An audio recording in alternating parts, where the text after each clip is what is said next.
मेरे भाई আল্লাহ রব্বুল আলামিন আমাদের সুবিধার জন্যে আমাদের শরীরে অনেকগুলো অঙ্গ প্রত্যঙ্গ দান করেছেন।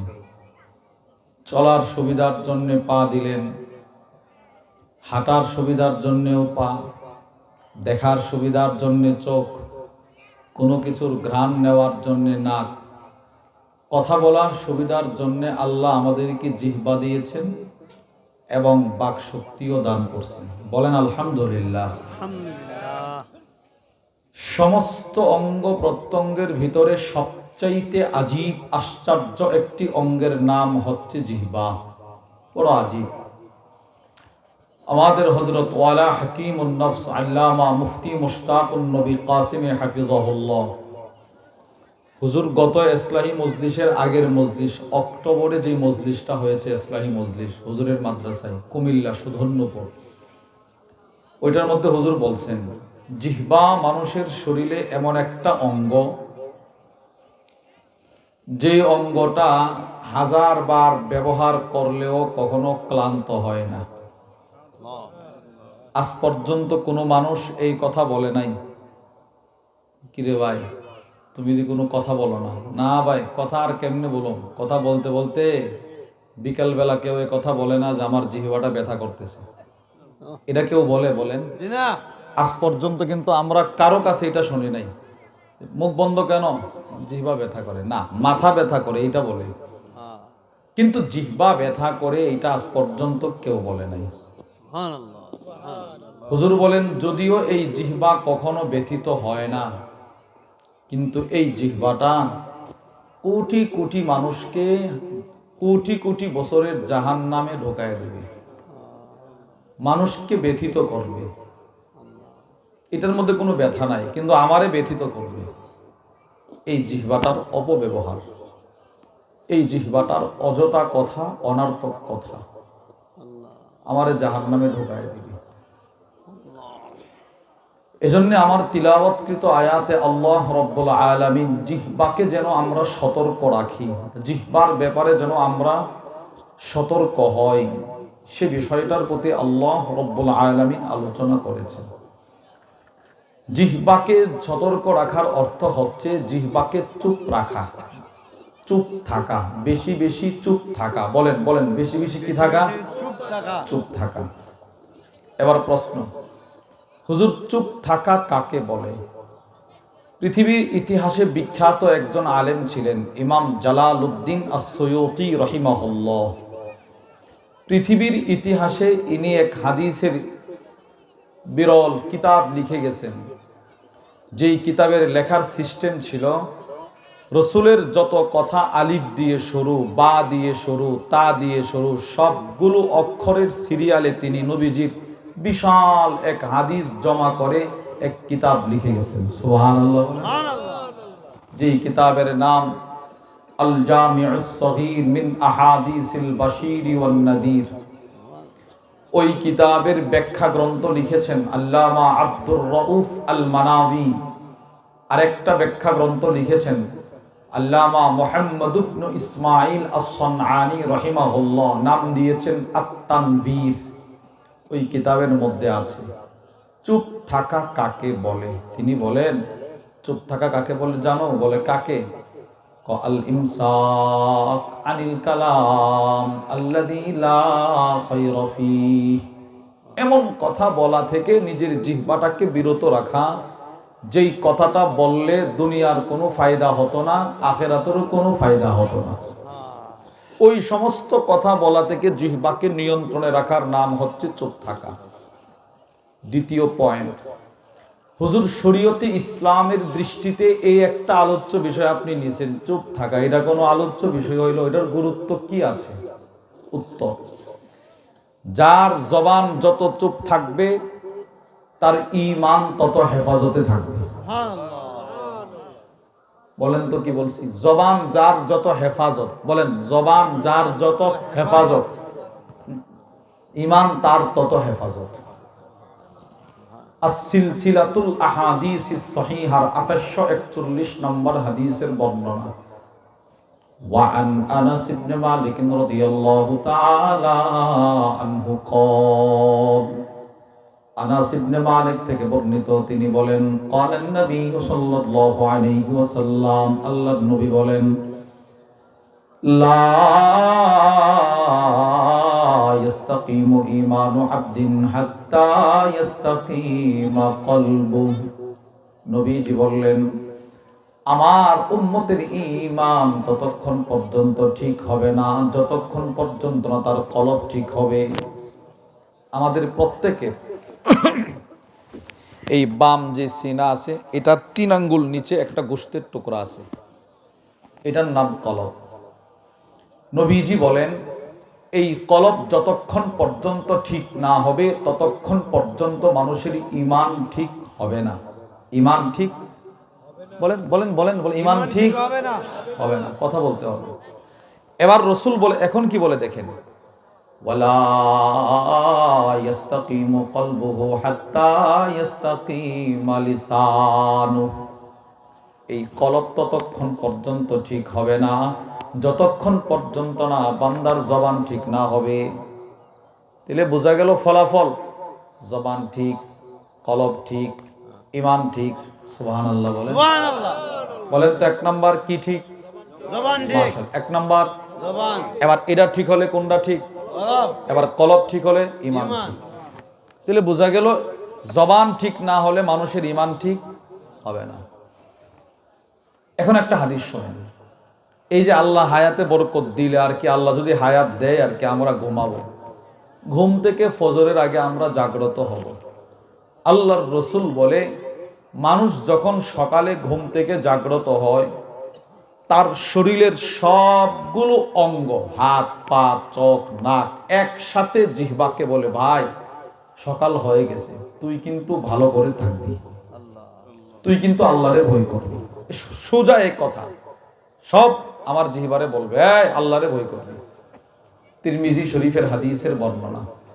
وعن أبي سعيد الخدري رضي الله تعالى عنه قال أبو سعيد الخدري رضي الله تعالى عنه থেকে বর্ণিত قال النبي صلى الله عليه وسلم আল্লাহর নবী বলেন ইদা أصبح ابن آدم বনি আদম যখন সকাল করে, সকাল আদম সন্তান যখন সকালে ঘুম থেকে জাগ্রত হয় فإن الأعضاء كلها تكفر اللسان فتقول সবগুলো অঙ্গ একসাথে জিহ্বাকে বিনয়ের সাথে বলে ইয়া লিসান, এই জিহ্বা ইত্তাকিল্লাহ, তুমি আল্লাহকে ভয় করো। সুবহানাল্লাহ।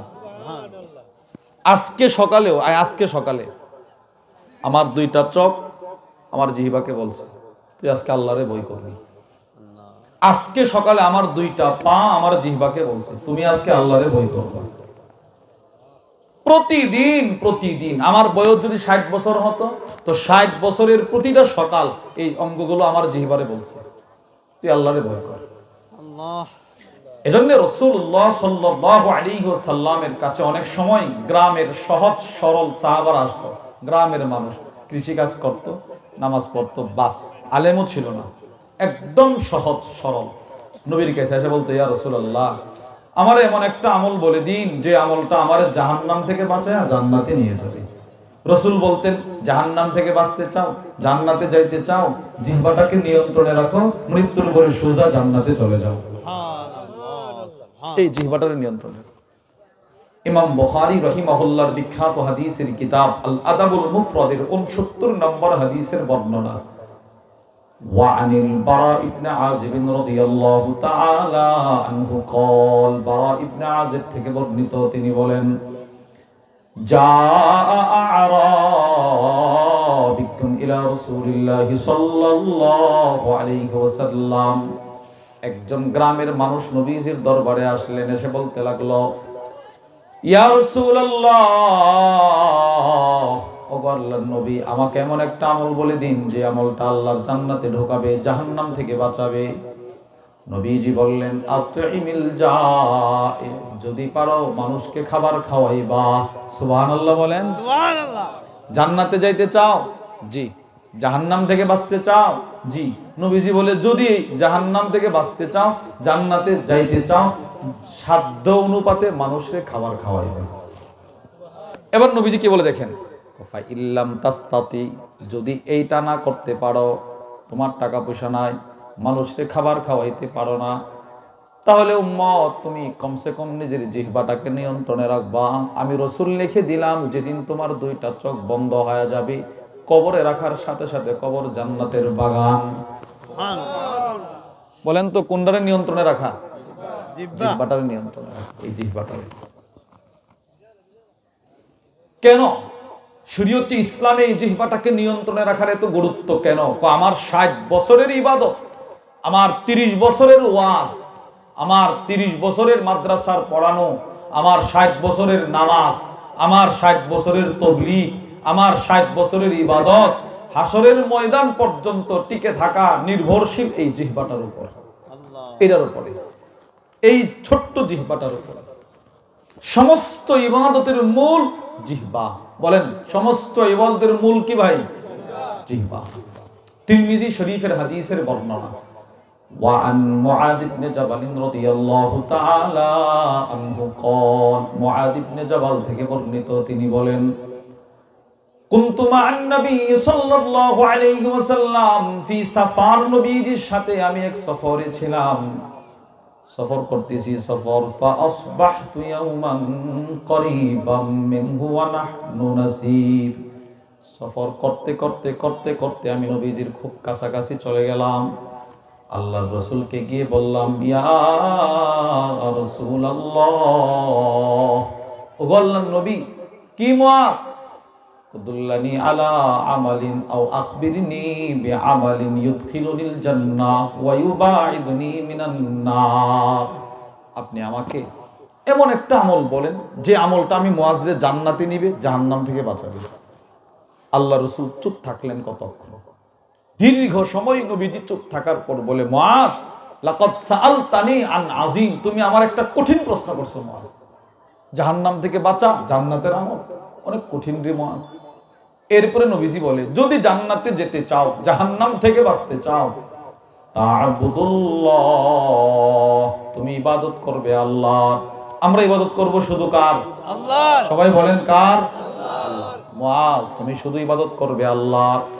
আচ্ছা, নামাজ ফরজ হলে নামাজ আদায় করবা, যাকাত ফরজ হলে যাকাত দিবা, সন্তানদের উপরে নামাজ ফরজ হলে নামাজের জন্য তারগিব দিবা, এবার হজ ফরজ হলে হজ করবা, রমজান পাইলে রোজা রাখবা। এই 5টা ইবাদত বলার পর নবীজি বলে, মুআজ আমি কি তোমাকে আরো কল্যাণের দরজা সমূহের কথা বলে দিব? মুআজ বলে, জি বলেন। নবীজি বলে, আস-সাদাকা তুতফিউল খাতিআ কামা ইউতফিউল মাউন নার, মুআজ রে যদি পারো সময়ে সময়ে কিছু সাদাকা করবা, করলে কি লাভ? আল্লাহর রাসূল বলে, মুআজ পানি যেমন আগুনকে নিভায়া দেয়, সদকা তেমন বান্দার গুনাহকে মিঠায়া দেয়, এগুলো করবা। এই ইবাদত বলার পর নবীজি বলে, মুআজ যতগুলো ইবাদতের কথা বললাম সবগুলোর মূল জিনিসটাকে তোমাকে বলে দিব? মুআজ ইবনে জাবাল বলে, জি বলেন। ফা আখাযা বিলিসানি, দেখেন নবীজি এখন নিজে নিজের জিহ্বা ধরে টান শুরু করছে। আল্লাহর রাসূল নিজের জিহ্বা ধরে টানতেছে। আল্লাহর রাসূল বলে, মুআজ যত ইবাদতই করো না কেন, এই জিহ্বাটাকে নিয়ন্ত্রণে রাখবা, এইটা যেন তোমার আমলটা ধ্বংস না করে দেয়। বলেন হুজুর জিহ্বাও কি আমল ধ্বংস করে? হ্যাঁ, আমার সারা জীবনের ওয়াজ এই জিহ্বা ধ্বংস করে দিবে, আপনার সারা জিন্দেগীর ইবাদত এই জিহ্বা ধ্বংস করে দিবে। মুসলিম শরীফের হাদিসের বর্ণনা, وعن أبي هريرة رضي الله تعالى عنه قال قال النبي صلى الله عليه وسلم, আবু হুরায়রা থেকে বর্ণিত, নবীজি একদিন সাহাবাদের সামনে একটা প্রশ্ন ছুড়লেন। প্রশ্ন কি? প্রশ্ন, আল্লাহর রাসূল বলতে লাগলেন, আতাদরুনা মাল মুফলিস, ও সাহাবারা তোমরা কি জানো সবচাইতে বড় অসহায় কে? তোমরা জানো অসহায় কে? ক্বালু আল মুফলিসু ফিনা মান লা দিরহাম লাহু ওয়ালা মাতা, সব সাহাবারা জবাব দিল, ওগো নবীজি আমরা তো অসহায় বলতে বুঝি যার টাকা পয়সা নাই, যার ঘর বাড়ি নাই, যার ব্যাংক ব্যালেন্স নাই, সে অসহায়। নবীজি বলে, না, সে অসহায় না, তাহলে কে অসহায়?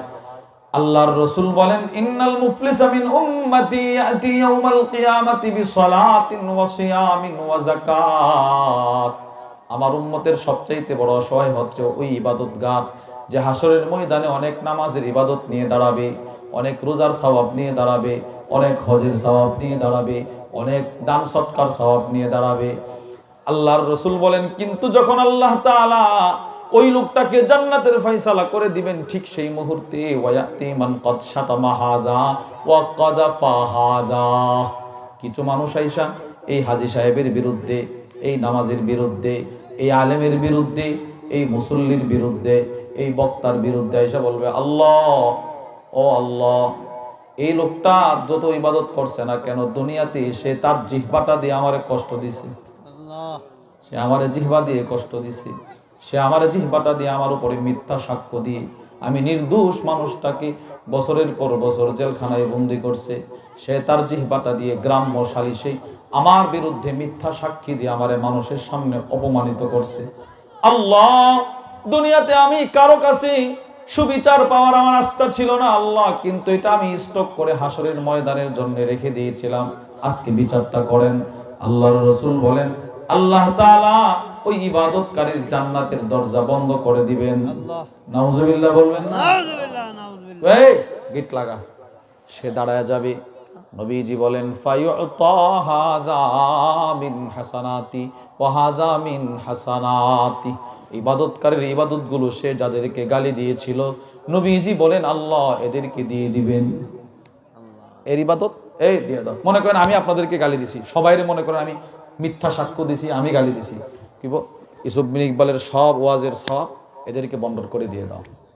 এবার মনে করেন 10 জন দিয়ে আমার সব সওয়াব শেষ, আরো যে 40 জন বাকি, নবীজি বলে কি জানেন, ফাইন ফানিয়াত হাসানাতুহু ক্বাবলা আন ইউকদা মা আলাইহি উখিযা মিন খাতায়াহুম, আরো যে 40 জন বাকি রয়ে গেল, আল্লাহ তাআলা বলবে কি মিয়া ইবাদত তো সব শেষ, জবান তো শেষ করে দিল, এবার ওই 40 জনের গুনাহ আমার কাঁধে চলে আসবে। আপনারা বলেন এই নামাজি এই ইবাদতকার কি হাসরের ময়দানে গুনাহ নিয়ে উঠছিল না ইবাদত? বলেন কি নিয়ে? এবার আপনার হাদিসটা বুঝে থাকলে বলেন তো, উনার এত বছরের ইবাদত গুলো কোন জিনিসটা ধ্বংস করছে? জিহ্বা, এই জবান।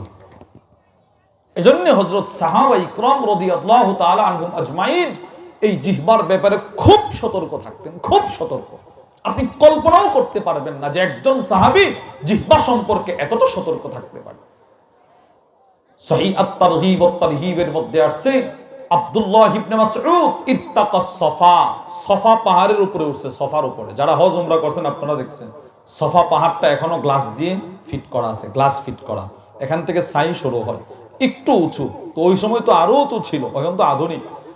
সফার উপরে উঠছে আব্দুল্লাহ ইবনে মাসউদ, উঠে নিজের জিহ্বাটা ধরে টানতেছে। সাহাবী নিজের জিহ্বা ধরে টানতে ছিঁড়ে ফেলবে, টানে আর বলে কি জানেন, ইয়া লিসান, এই জিহ্বা, কুল খায়রা তাগনাম, যদি পারস ভালো কথা বলবি এটা তোর জন্য গনিমত, ওয়াসকুত আন শাররিন তাসলাম, খারাপ কথা বলা থেকে চুপ থাকবি এটা তোর জন্য নিরাপদ।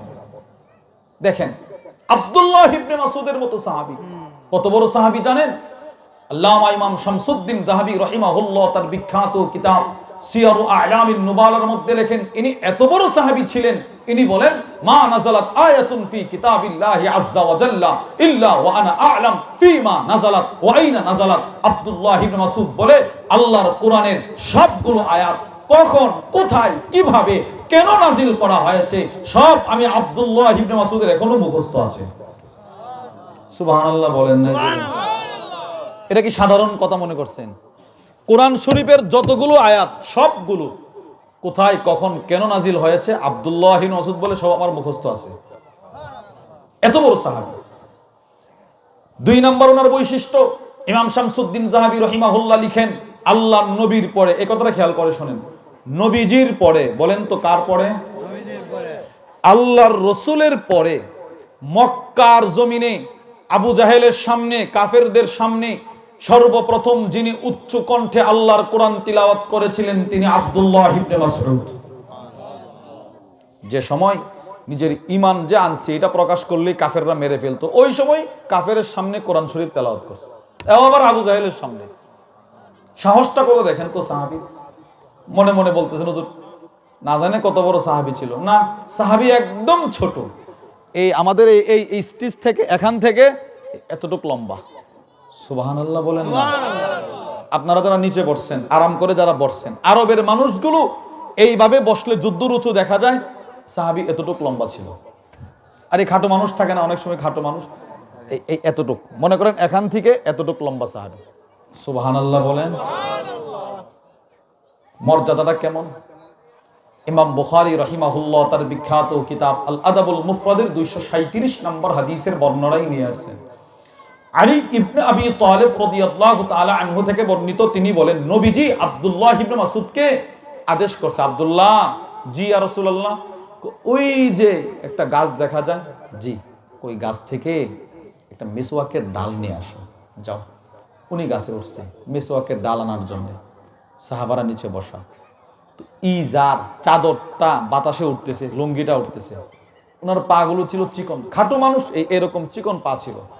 সাহাবারা ওনার চিকন পা দেখে একটা হাসি মারছে। আল্লাহ রসুল কষ্ট পাইছে। নবীজি বলে তোমরা হাসি দিলে কেন?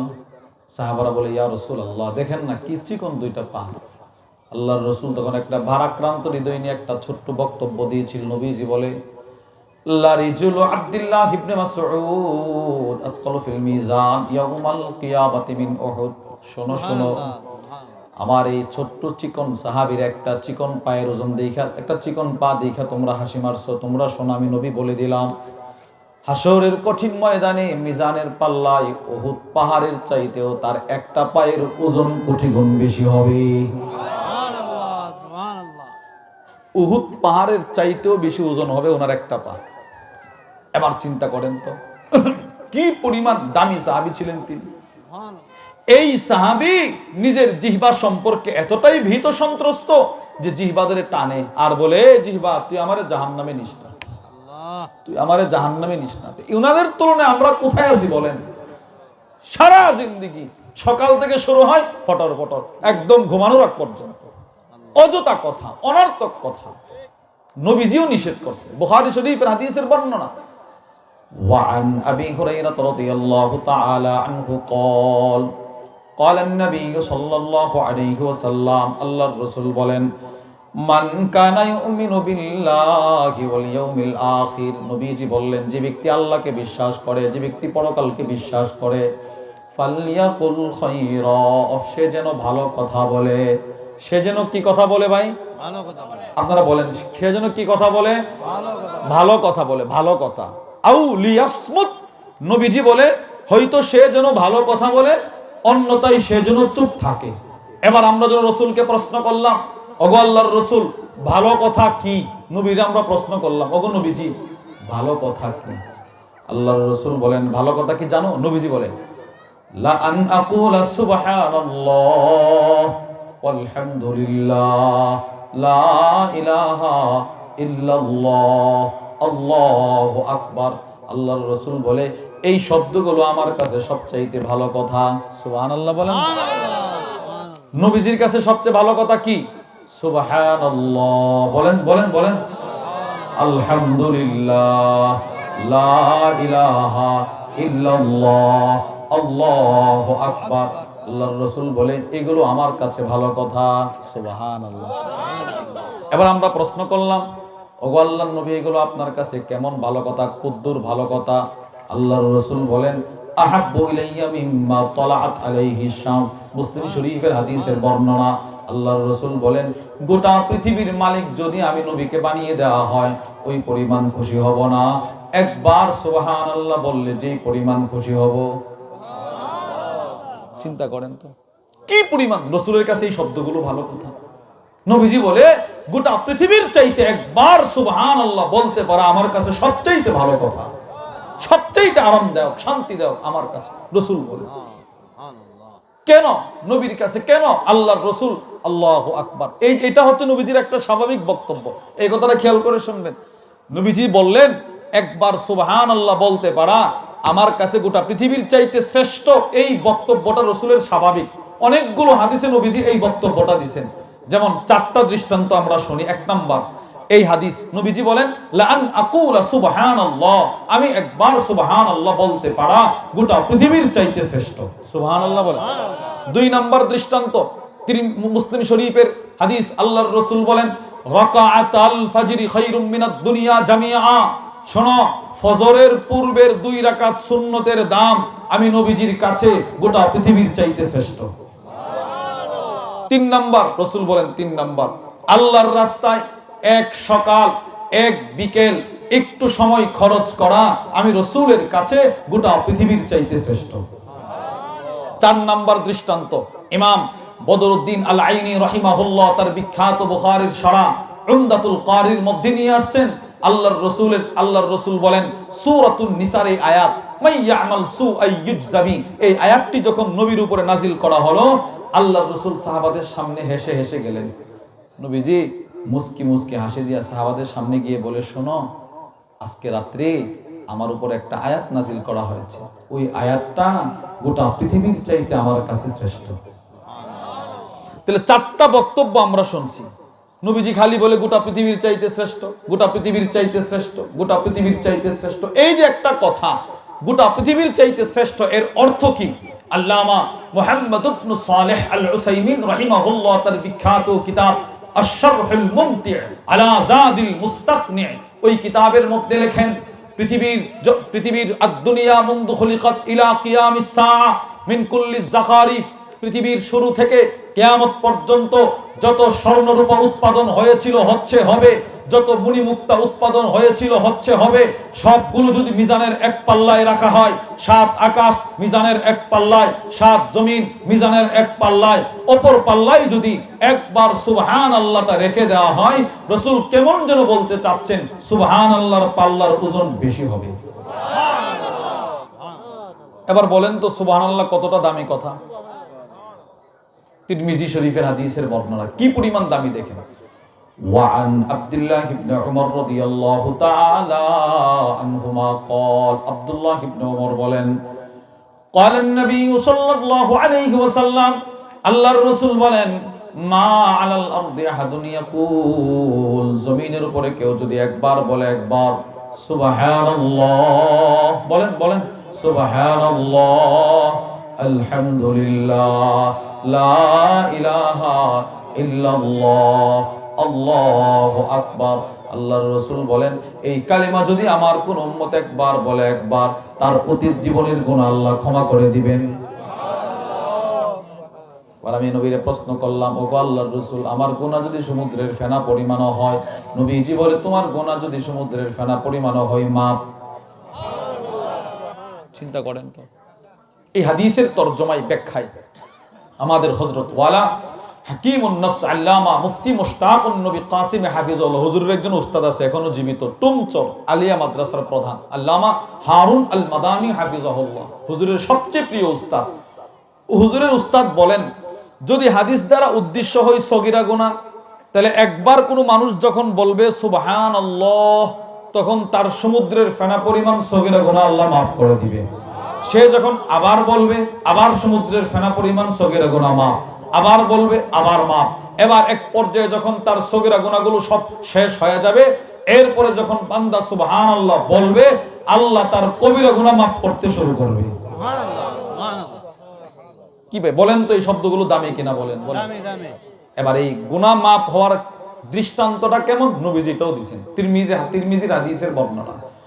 وعن أنس بن مالك رضي الله تعالى عنه قال, আনাস ইবনে মালিক রাদিয়াল্লাহু তাআলা আনহু থেকে বর্ণিত, তিনি বলেন আন্না রাসূলুল্লাহি সাল্লাল্লাহু আলাইহি ওয়াসাল্লাম মাররা বিশাজারাতিন ইয়াবিসাতিল ওয়ারাক, নবীজি একটা শুকনো পাতা বিশিষ্ট গাছের পাশ দিয়ে হেঁটে যায়, গাছের পাতাগুলো একদম শুকনা, এই গাছের পাশ দিয়ে রাসূল হাঁটা যায়। ফাদরাবাহা বিআসা, নবীজির হাতে একটা লাঠি ছিল, লাঠি, আল্লাহর রাসূল লাঠিটা দিয়ে গাছে একটা আঘাত করলেন, ফাতানা সারাল ওয়ারাক, আঘাত করার সাথে সাথে গাছের পাতাগুলো ঝরে পড়ে গেল। এবার আল্লাহর রাসূল বলে, আনাস শোনো, আমার কোন উম্মত যদি একবার দিল থেকে বলতে পারে সুবহানাল্লাহ, আলহামদুলিল্লাহ, লা ইলাহা ইল্লাল্লাহ, আল্লাহু আকবার। সবাই পড়েন সুবহানাল্লাহ, আলহামদুলিল্লাহ, লা ইলাহা ইল্লাল্লাহ, আল্লাহু আকবার। আল্লাহর রাসূল বলেন, আমার কোন উম্মত যদি দিল থেকে ইয়াকিনের সাথে এই শব্দগুলো বলতে পারে, গাছের পাতাগুলোর মতো তার গুনাহগুলো ঝরে যাবে, গুনাহগুলো ঝরে যাবে। আরো সবচাইতে আশ্চর্যের বিষয় যেটা, সেটা হচ্ছে এই যে আমরা কয়েক মর্তবা সুবহানাল্লাহ বললাম, আলহামদুলিল্লাহ বললাম, আমাদের এই তাসবিহগুলো সুবহানাল্লাহ এখন কোথায় আছে জানেন? আল্লাহর রাসূল বলে, তোমাদের সুবহানাল্লাহ আলহামদুলিল্লাহ এই মুহূর্তে আরশের চতুর্পাশে এইভাবে ডানা ঝাপটিয়ে উঠতেছে, এইভাবে উঠতেছে। ইবনে মাজার হাদিস। وعن النعمان بن بشير رضي الله تعالى عنهما قال, হযরত নু'মান ইবনে বাশীর রাদিয়াল্লাহু তাআলা আনহুমা থেকে বর্ণিত, তিনি বলেন, قال النبي صلى الله عليه وسلم, আল্লাহর রাসূল বলেন, ইন্না মিম্মা তাযকুরুনা মিন জালালিল্লাহি আত-তাসবিহ ওয়াত তাহলিল ওয়াত তাকবীর। আল্লাহর রাসূল বলেন, আমার কোন উম্মত যখন এই তাসবিহগুলো পড়বে, সুবহানাল্লাহ, আলহামদুলিল্লাহ, লা ইলাহা ইল্লাল্লাহ, আল্লাহু আকবার, পড়েন না, পড়েন সুবহানাল্লাহ, আলহামদুলিল্লাহ, লা ইলাহা ইল্লাল্লাহ, আল্লাহু আকবার। আল্লাহর নবী বলেন, এই শব্দগুলো পড়ার সাথে সাথে ইয়ানআতিফনা হাওলাল আরশ, তার সুবহানাল্লাহটা দৌড় দিয়া আরশের চতুর্পাশে উঠতে থাকে। সুবহানাল্লাহ। শুধু কি উড়ে বলেন না, আর কি করে? লাহুন্না দাবিউন কাদাবিকিন্নাহ, আল্লাহ তাআলা ওই সুবহানাল্লাহর ভিতরে একটা মৌমাছির কণ্ঠ দিয়ে দেন। সুবহানাল্লাহ, মৌমাছির কণ্ঠ দিয়ে সুবহানাল্লাহটা আরশের চতুর্পাশে আপনার নামটা নিয়ে প্রশংসা করতে থাকে। এখন যারা বলছেন সবার নামের মিছিল আরশের চতুর্পাশে শুরু হয়ে গেছে, আপনার প্রশংসা করতেছে, প্রশংসা। যদি আমরা বুঝতাম কোথায় আমাদের প্রশংসাটা হচ্ছে, যদি কখনো বুঝতাম কি পরিমাণ ফেরেশতার সামনে যে আপনার প্রশংসা হচ্ছে, আপনার কল্পনার ভিতরে নাই। আরশের চতুর্পাশে যে কি পরিমাণ ফেরেশতা আছে, এটা আল্লাহ ছাড়া আর কেউ বলতে পারে না। একটু শুধু আপনাদেরকে আন্দাজ করার জন্য একটু শোনাই। পুরো নাসিরনগরের মানুষ না, পুরো ব্রাহ্মণবাড়িয়া ধরো না, পুরো বাংলাদেশের মানুষ না, পৃথিবীর যত মানুষ শুরু থেকে কিয়ামত পর্যন্ত আসবে, সকলকে যদি আল্লাহ তাআলা নূহ আলাইহিস সালামের ৯৫০ বছরের হায়াত দান করেন, সবাই ৯৫০ বছর যদি খাতা কলম নিয়ে কম্পিউটারে কোটি কোটি কোটি কোটি কোটি কোটি কোটি কোটি লিখতে থাকি, ৯৫০ বছর সবাই যদি কোটি কোটি লিখি, ৯৫০ বছর শেষ, এবার সবার কোটি কোটি এক জায়গায় করলে সংখ্যাটা কেমন হবে বলেন? কি পরিমাণ হবে বলেন তো? এটা তো আমাদের ব্রেইনে কল্পনা করা অসম্ভব, কিন্তু আল্লাহ তাআলার এলেমে একটা না একটা সংখ্যা হবে কিনা বলেন? যে সংখ্যাটা হবে এর চাইতে কোটি কোটি গুণ বেশি ফেরেশতা আছে শুধু আরশের চতুর্পাশে। সুবহানাল্লাহ। ২৪ নম্বর পারার ৬ নম্বর পৃষ্ঠায় একটা সূরা আছে, সূরাতুল গাফির, যার অপর নাম সূরাতুল মুমিন। ওই সূরার মধ্যে একটা আয়াত আছে, বিসমিল্লাহির রহমানির রহিম, আল্লাযীনা ইয়াহমিলুনাল আরশ, আল্লাহ রাব্বুল আলামিন বলেন, যারা আরশ বহন করে আছে, ওয়া মান হাওলাহু, আরশের চতুর্পাশে যারা আছে, আরশের চতুর্পাশে কারা? এই আয়াতের ব্যাখ্যায় তাফসীর ইবনে কাসির, কুরতুবী, রুহুল বায়ানের মধ্যে এসেছে এই পরিমাণ ফেরেশতা। সুবহানাল্লাহ বলেন। আচ্ছা, এবার এই সমস্ত ফেরেশতাদের ডিউটি কি, কাজটা কি, কাজটা কি, কি ডিউটি, এটা বলতেছে। আল্লাহ বলে, ইউসাব্বিহুন বিহামদি রাব্বিহিম, এদের ডিউটি হচ্ছে এরা আরশের চতুর্পাশে সুবহানাল্লাহ সুবহানাল্লাহ সুবহানাল্লাহ সুবহানাল্লাহ সুবহানাল্লাহ, এই তাসবিহগুলো হরদম প্রতি সেকেন্ডে সেকেন্ডে তাসবিহগুলো পড়তেছেন। সুবহানাল্লাহ। এবার আপনি বলেন, এত ফেরেশতা যখন একসাথে একবার সুবহানাল্লাহ বলে, আওয়াজটা কেমন হয়? সুবহানাল্লাহ। একটু একটু চিন্তা করেন আওয়াজটা কেমন হয়। আমাদের হযরত ওয়ালা হাকিমুন নফস আল্লামা মুফতি মুশতাকুন নবী কাসিমি হাফিজাহুল্লাহ বলেন, এতগুলো ফেরেশতা যখন একসাথে সুবহানাল্লাহ বলে আওয়াজটা যদ্দুর হয়, এর চাইতে বেশি কঠিন বিকট শব্দ হয় একজন মুমিনের সুবহানাল্লাহর আওয়াজ। সুবহানাল্লাহ সুবহানাল্লাহ। কেন এত ফেরেশতার উপরে কেন যায়, কিভাবে এত বড় হয়? হুজুর বলেন, ফেরেশতাদেরকে আল্লাহ সৃষ্টি করছেন, ডিউটি দিয়ে রাখছেন এগুলো বলার জন্য। এরা বলতে থাকে কিন্তু এদের এটা মজা নাই, মজা আল্লাহ এদের ভিতরে দেয় নাই, এদেরকে ডিউটি দিয়ে রাখছে শুধু বলতে থাকো। হ্যাঁ, মজা পাইলেও তুমি বলবা, মজা না পাইলেও বলবা, বলতে থাকো। কিন্তু মানুষকে আল্লাহ বানাইছেন আল্লাহরে ভালোবাসা বলার জন্য। যখন কোনো মানুষ সুবহানাল্লাহ বলে, তখন আল্লাহ ওই ফেরেশতাদেরকে বলে, তোরা থাম, তোরা চুপ থাক, আমার মহব্বতের বান্দার হাদিয়া আমার কাছে চলে আসছে। সুবহানাল্লাহ সুবহানাল্লাহ। চিন্তা করেন, এই সুবহানাল্লাহ আরো আজিমের চতুর্পাশে ঘুরতেছে। পরবর্তী ইনশাআল্লাহ। তাহলে এবার বলেন তো ভালো কথা কি? সুবহানাল্লাহ। বলেন ভালো কথা কি? সুবহানাল্লাহ। আলহামদুলিল্লাহ, লা ইলাহা ইল্লাল্লাহ, আল্লাহু আকবার। সবাই পড়েন সুবহানাল্লাহ, আলহামদুলিল্লাহ, লা ইলাহা ইল্লাল্লাহ, আল্লাহু আকবার। পড়ব তো ইনশাআল্লাহ। আর কখন পড়বেন? অভ্যাস যে এখনো হয় নাই। আল্লাহর রাসূল মুসলিম শরীফের হাদিসের বর্ণনায় পড়ে দেখেন, এগুলো আমার জান্নাতে যাওয়ার পথ, সনদ। সুবহানাল্লাহ বলেন। নবীজি বলেন, নবীজি ক্বালা রাসূলুল্লাহ সাল্লাল্লাহু আলাইহি ওয়াসাল্লাম, আল্লাহর নবী বলেন, খাসলাতান, দুইটা গুণ এমন আছে, দুইটা গুণ, আও খাল্লাতান, দুইটা সিফত, লা ইউহাফিজু আলাইহিমা আবদুন মুসলিমুন ইল্লা দাখালাল জান্নাহ। আল্লাহর নবী বলেন, দুইটা গুণ এমন আছে, আমার কোন উম্মত যদি ওই দুইটা গুণ হেফাজত করতে পারে, মৃত্যুর পরে সোজা জান্নাতে চলে যাবে। এক নাম্বার, প্রত্যেক ফরজ নামাজের পরে 10 বার সুবহানাল্লাহ বলেন, বলেন, বলেন, সবাই বলেন, সবাই সুবহানাল্লাহ। শুদ্ধ করে সুবহানাল্লাহ বলেন। কতবার? কতবার? আর 10 বার আলহামদুলিল্লাহ বলেন তো। আর 10 বার আল্লাহু আকবার। তাহলে মোট কত হলো? 30। কতবার? এবার প্রত্যেক ফরজ নামাজের পরে 10 বার 10 বার 10 বার 30 বার, তাহলে 5 30 150। 5 30 কত? আল্লাহর রাসূল বলে, তুমি প্রত্যেক ফরজ নামাজের পরে 10 বার পড়লা, 10 বার পড়লা, 10 বার, তোমার মোট হইল জবানে উচ্চারণ 150, মিজানের পাল্লা এগুলো হয়ে যাবে 1500।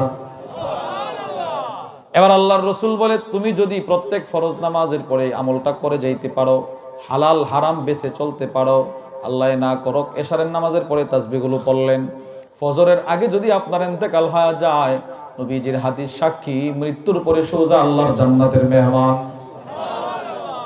পড়ব তো ইনশাআল্লাহ। আমরা যে পড়ি না। সাহাবারা বলে, ইয়া রাসূলুল্লাহ, তো জান্নাত অনেক সহজ। নবীজি বলে, না, আমার অনেক উম্মত এটা পড়তে পারবে না। নবীজি বলে, ওমা ইয়াসির, আমলগুলো বড় সহজ, জান্নাতের আমল বড় সহজ। মাইয়া আমালু বিহিমা কলিল, নবীজি বলেন আমলের করনেওয়ালার সংখ্যা বড় কম। সাহাবার আশ্চর্য, কেন গো আল্লাহর নবী? আল্লাহর রাসূল বলে, আমার উম্মত সালাম ফিরাবে, দোকানের কথা মনে হবে, ক্ষেতের কথা মনে হবে, জ্বালা দিতে হবে মনে হবে, খেতে পানি দিতে হবে মনে হবে, ঠুট করে নামাজের বিছনা থেকে ওইটা ওখানে চলে যাবে। ওই সময় যদি আমার উম্মত 1 মিনিট বসে এই তাসবিহগুলো পড়তে পারতো, আর যদি খেতে গিয়েও মারা যাইতো, মৃত্যুর পরে জান্নাতে চলে যেত। আমরা পড়বো তো ইনশাআল্লাহ। আচ্ছা আপনি বলেন, 10 বার 10 বার 10 বার 30 বার পড়তে 3 ঘন্টা লাগবে? 1 মিনিট লাগে। 1 মিনিট। কয় মিনিট? দেখেন, এখন হচ্ছে 8:37। আমরা একটু দেখি তো আমাদের কত সময় লাগে। বিসমিল্লাহ। প্রথম 10 বার সুবহানাল্লাহ, সুবহানাল্লাহ, সুবহানাল্লাহ, সুবহানাল্লাহ। সবাই পড়েন সুবহানাল্লাহ, সুবহানাল্লাহ, সুবহানাল্লাহ, সুবহানাল্লাহ, সুবহানাল্লাহ, সুবহানাল্লাহ, সুবহানাল্লাহ, আলহামদুলিল্লাহ, আলহামদুলিল্লাহ, আলহামদুলিল্লাহ, আলহামদুলিল্লাহ, আলহামদুলিল্লাহ, আলহামদুলিল্লাহ, আলহামদুলিল্লাহ, আলহামদুলিল্লাহ, আলহামদুলিল্লাহ, আলহামদুলিল্লাহ। আল্লাহু আকবার, আল্লাহু আকবার, আল্লাহু আকবার, আল্লাহু আকবার, আল্লাহু আকবার, আল্লাহু আকবার, আল্লাহু আকবার, আল্লাহু আকবার, আল্লাহু আকবার, আল্লাহু আকবার। এই হলো 30 বার। কত মিনিট লাগছে? 1 মিনিট। এই যে 38, 1 মিনিট। রাসূল কেমন যেন বলতে চাচ্ছেন, তুমি 1 মিনিটে জান্নাতের সনদ পেয়ে গেছো। আমরা পড়ব কখন? আমার এখনো মনে আছে। হিম্মত করলে সবকিছু সহজ। আমি যখন সর্বপ্রথম আমাদের এই ভাই, উনিও সদুন্নপুর যান, আমাদের এই ভাইও সদুন্নপুর যান, ওনারা হুজুরের এখানে ইসলামী মজলিসে যান, ওনারা অনেক সময় দেখতেও পারে। আমি যখন প্রথম সদুন্নপুর গেছি, আমাদের হযরত ওয়ালা হাকিমুন নফস আল্লামা মুফতি মুশতাকুন নবী কাসিম হাফিজাহুল্লাহ, আমি এশারের পরে বসে রয়েছি মসজিদের এক কর্নারে। তো হুজুরে এশারের নামাজের পরে মানুষকে বলতেছে, কে কয়দিন তাকবীরওয়ালা সহকারে নামাজ পড়ছেন, দাঁড়ান, বলেন, কারগুজারি বলেন। আমি তাকায় দেখি একজন মুরব্বী এভাবে কাঁপতেছে কাঁপতেছে। এই মুরব্বী দাঁড়ায় বলে, হুজুর, আমি 10 বছরের ভিতরে আমার তাকবীরওয়ালা ছুটে নাই। 10 বছরের ভিতরে তাকবীরওয়ালা ছুটে নাই। একটা ছেলে এখনো আমার সাথে যোগাযোগ করে, কুমিল্লার বাড়ি, সে থাকে ঢাকায়, স্কুলে পড়ে, বয়স একদম কম, মা বাপ বেদাতি, সন্তানটারে আমাদের সাথে মিশতে দেয় না। এই ছেলেটাও আমারে বলে, হুজুর, আমি হোস্টেলে থাইকাও আজকে 17 মাস আমার তাকবীরওয়ালা ছুটে নাই। আমাদের মাদ্রাসায় একটা ছেলে আছে, হেফজখানায় পড়ে, এখনো বালেগ হয় নাই, এত বড়। আমি ওই সদুন্নপুর থেকে দেখে এসে মাদ্রাসায় বলছি, এই ছেলে হিম্মত করছে, আজকে 14 মাস তার তাকবীরওয়ালা ছোটে নাই। তার একটা আশ্চর্যের কথা আপনারা শোনেন। বাড়িতে গেছে বন্ধে, তো এর মসজিদে যাইতে ছোট একটা বাঁশের ফুল, ওই যে আমরা কি বলে হাফু বলি, হাফু বা হাক্কা, এই যে বাঁশের ফুল পার হয়ে যাওয়া লাগে। রাত্রে ঘূর্ণিঝড় হয়েছে, বৃষ্টি হয়েছে, ফজরের নামাজ তো পড়তে হবে, গিয়া দেখে বাঁশের ফুল ভাঙ্গা। এই পাগলা বাড়ির থেকে আরেকটা পায়জামা আর নিচে পাঞ্জাবিটা হাতে নিয়ে সাতরায় ওপারে গিয়ে জামাত পড়ছে। আপনি বলেন, এখনো হুজুরে আসছিল, গত নভেম্বরের 5 তারিখ হুজুর আসছে আমাদের মাদ্রাসায়, এসে বয়ান করছে, কুন্ডা মাদ্রাসায় বয়ান করে এই ছেলেটারে হাদিয়া দিছে। আমি বলছি, হুজুর, এর এলো আপনার ওখান থেকে আয়সা বলছি। হুজুর বলে, এই সওয়াব আমিও পাবো। অবশ্যই পাবে, আমি ওখান থেকে দেখছি, আমি শুনছি, আমি বলছি, এরা করছে। আমরা হিম্মত করলে কি এই তাসবিহগুলো পড়তে পারবো না? ইনশাআল্লাহ বলেন ইনশাআল্লাহ। তবে হ্যাঁ, আফসোস, হুজুর তাসবিহ পড়তেও তাকে নামাজ পড়তেই, নামাজ যে পড়ি না, নামাজ ছাড়া শুধু জিকির। আমাদের হযরত বলে যে লুঙ্গি মাথায় পাগড়ি বাঁধা যেমন, শুধু নামাজ বাদ দিয়া জিকির পড়া তেমন। আগে নামাজটা যদি পড়তে পারেন, আর কিচ্ছু না, শুধু নামাজটা পড়েন। আর হালাল হারাম বাইসা চলেন, হারাম খায়েন না, হালাল ছাইরেন না। আপনি বড় আলেম না, দরকার নাই। কোরআন সবগুলো পড়তে পারেন না, দরকার নাই। যদ্দূর পারেন পড়ার চেষ্টা করেন, আলেমদের কাছ থেকে শিখবেন। পুরা কোরআন মুখস্থ নাই, দরকার নাই। যদ্দূর পারেন আপনি শিখেন, বাদ বাকি আপনি হালাল হারাম বাইসা চলেন। আর নামাজটা ঠিক রাখেন, নামাজটা ছাইরেন না, নামাজটা ঠিক রাখেন। হজ ফরজ হলে করবেন না, ফরজ হলে করবেন না। যাকাত ফরজ হলে দিবেন, না হলে দিবেন না। আপনি রিক্সা চালক, আপনি কৃষক, আপনি ভ্যান চালক, চাকরিজীবী, নামাজটা ঠিক রাখেন, হালাল হারাম বাইসা চলেন, মৃত্যুর পরে সোজা জান্নাতে চলে যাবেন। এটাও তো আমরা করতে নারাজ। কখন পড়বো নামাজ বলেন? এই আজকেও দেখছি আমার বয়সে একটা ছেলে মারা গেছে, একদম সুস্থ, ঘুমাইছে, মারা গেছে। আজকে আমাদের মাদ্রাসার মহল্লার একজন মুরব্বী, খুব মহব্বত করতেন, সকালে ফজর নামাজ পড়া খেতে গেছে, ক্ষেতটা দেখার জন্য পানি দিবে, শেষ, মারা গেছে। কে কখন কার ডাক চলে আসে কেউ বলতে পারে না। কবে নামাজ পড়বো বলেন? কি পরিমাণ নামাজের প্রতি আমাদের অনীহা, কি পরিমাণ নামাজ পড়লে যেন শরীরটা জ্বলে ওঠে না। যে আল্লাহ আমার এত সুন্দর হায়াত দিলেন, ওই আল্লাহরে আমি 24 ঘন্টার ভিতরে শুধু 50 মিনিট, আমি সবসময় বলি জুমার বয়ানে যে ভাই, স্বাভাবিক হালতে যদি নামাজটা কেউ পড়ে, এত ধীরে ধীরেও না, এত আপড়েও না, তাড়াতাড়ি, স্বাভাবিকভাবে কেউ যদি নামাজটা পড়ে, তো 5 ওয়াক্ত নামাজের মসজিদের সময়টা এক জায়গায় করলে শুধু 50 মিনিট। সুবহানাল্লাহ বলেন না? শুধু কত মিনিট? তাহলে আরো তো আমি পাইছি 23 ঘন্টা 10 মিনিট। আল্লাহ বলে, যা তুই ক্ষেত লাগাবি, ক্ষেত লাগা। দোকানদারি করবি, যা দোকানে বসে থাক। সিএনজি চালাবি, চালা তুই। তুই শুধু আমার 23টা মিনিট দে, আরে তুই 50টা মিনিট দে, আমি তোর 23 ঘন্টা 10 মিনিট দুনিয়াতে দিলাম, যা মন চাই তা কর, কিন্তু মৃত্যুর পর থেকে আমি তোর হয়ে যাব জান্নাত পর্যন্ত। তুমি দিবে আমারে মসজিদে গিয়ে 50 মিনিট, আমি তোমার জন্য কবরে, আমি যতদিন তুমি ততদিন জান্নাতে। সুবহানাল্লাহ বলেন। কি ভাই আর কত বলেন বলেন, নামাজ কেন পড়ি না আমরা বলেন? আরে যুবক, আমার চাইতে মুরব্বী থরথর করে কাঁপে, এবারে ওই প্রচন্ড শীতের রজনীতে ঠান্ডা পানি দিয়ে ওযু করে মসজিদে যায়, আমি যে যাই না এখনো। কত যুবক মনে মনে চিন্তা করছিল, হ্যাঁ পড়বো, নামাজ পড়বো, আর একটু বড় হইলে, এর আগেই মারা গেছে। এরকম আছে না নাই বলেন বলেন? আমাদের চোখের সামনে এরকম ঘটনা ঘটে কিনা বলেন? তুই 50টা মিনিট আমি কেন আল্লাহরে দেই না বলেন আপনি? যে আল্লাহ আমারে এত কিছু দিলেন, দেখার চোখ দিলেন, কথা বলার জবান দিলেন, দৃষ্টি শক্তি দিলেন, পা দিলেন, সুস্থ একটা শরীর দিলেন, সেই আল্লাহরে আমি 50টা মিনিট দিতে পারি না? আমাদের আল্লামা মুফতি আনিসুর রহমান আসিফ হাফিজুল্লাহ হুজুর বলেন, যে আল্লাহ তোমারে 10টা থেকে ঘুম পাড়াইলো, 10, 11, 12, 1, 2, 3, 4, 5, 8 ঘন্টা ধরে ঘুম পাড়াইলো, 8 ঘন্টা। এবার 5টা বাজে ওইটা শুধু, এখন তো 5টাও না, 5:50, 5:50, যা তুই 5:30টায় উঠ, 8.5 ঘন্টা ঘুমায় তুই আমার 10টা মিনিট দে, এটাও তুমি দিলা না, তো তুমি এর চাইতে বড় নিমুখ হারাম তো পৃথিবীতে আর কেউ থাকতে পারে না। বলেন কি ভাই, নামাজ পড়বো তো ইনশাআল্লাহ? বলেন ইনশাআল্লাহ। হিম্মত করেন ইনশাআল্লাহ, আমার জীবনে নামাজ ছুটবে না, বলেন ইনশাআল্লাহ। একদিন 2 দিন যান মসজিদে, অভ্যাস হয়ে যাবে। মুরব্বীদের অভ্যাস হয়ে গেছে, নামাজ পড়তে পড়তে অভ্যাস হয়ে গেছে, এখন আর বলা লাগে না। মসজিদের আজান, আহা মনে পড়ছে, সাহাবাদের মধ্যে একজন সাহাবী ছিলেন, নাম হারেসা ইবনে নুরমান। হারেসা, কি নাম বলেন? হারেসা। শেষ বয়সে অন্ধ হয়ে গেছিল, অন্ধ, একদম চোখে দেখতো না। ফাজাআলা খায়তাম মিন মুসাল্লা ইলাল মাসজিদিন নববী। ফজরের নামাজের সময় তো অন্ধ মানুষ কিভাবে মসজিদে যাবে যদি ফজরের জামাতটা ছুটে যায়?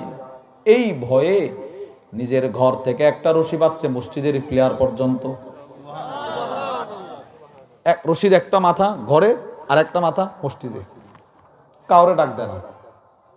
আজান শুনে রশি ধরে ধরে ধরে ধরে মসজিদে উপস্থিত। জামাত ছুটে নাই, জামাত ছুটেই নাই।